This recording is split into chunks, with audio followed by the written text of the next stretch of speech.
Jordan Tate had never been handed anything in her life. Every success she earned came from persistence, sacrifice, and brilliance that outshined even the brightest in the room. As a senior project manager at Avidus Technologies, she had led her team to record-breaking performance 3 years in a row. The numbers spoke louder than her voice ever could, because too often, her voice was silenced. The company, led by an all-white executive board, was known for its sleek image and inclusive culture, but Jordan knew better. She'd sat in too many meetings where her ideas were praised only after being repeated by someone else. She'd seen others get credit for her work, only to be told later it was a misunderstanding. But still, she kept pushing. When the vice president of strategy role opened up, she knew she was the front runner. Her direct manager had hinted at it. HR had informally discussed the next steps with her. She'd spent the last 6 months mentoring juniors, finishing certifications, and pitching bold new initiatives that won client praise.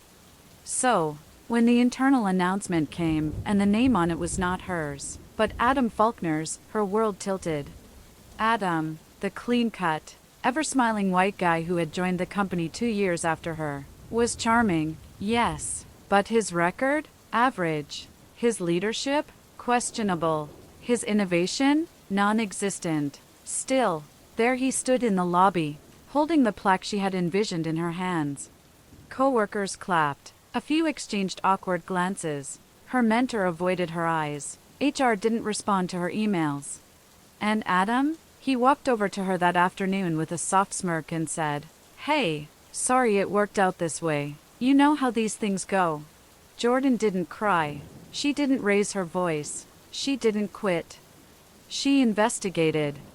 It started small, a gut feeling that something wasn't right. Then came whispers. A former assistant, now at a rival firm, messaged her saying, "Something shady happened. Check the email chains."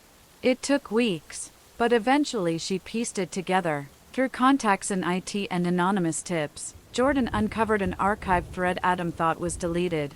In it, he'd forwarded one of her project plans to the VP, passing it off as his own. Worse, he claimed Jordan had been struggling with leadership alignment and was not ready for a strategic role. He had lied. And they believed him. Jordan gathered every piece of proof. She didn't go to HR, she went to the board of directors.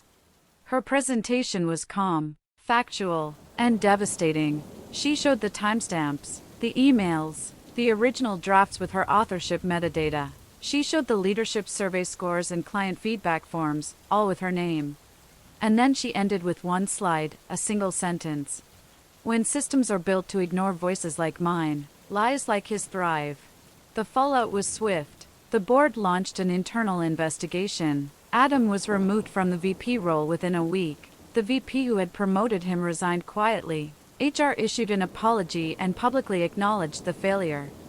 But more importantly, Jordan was offered the role. And this time, she accepted it not with silent endurance, but with roaring pride. In her first week as VP, she reinstated the mentorship program that had been defunded. She created a DEI task force with real authority. She implemented a transparent performance tracking system that left no room for theft of ideas. And Adam? He never returned. Jordan's office had one thing on the wall, a photo of her team celebrating their latest launch, smiling under a banner that read, "Earned, not given."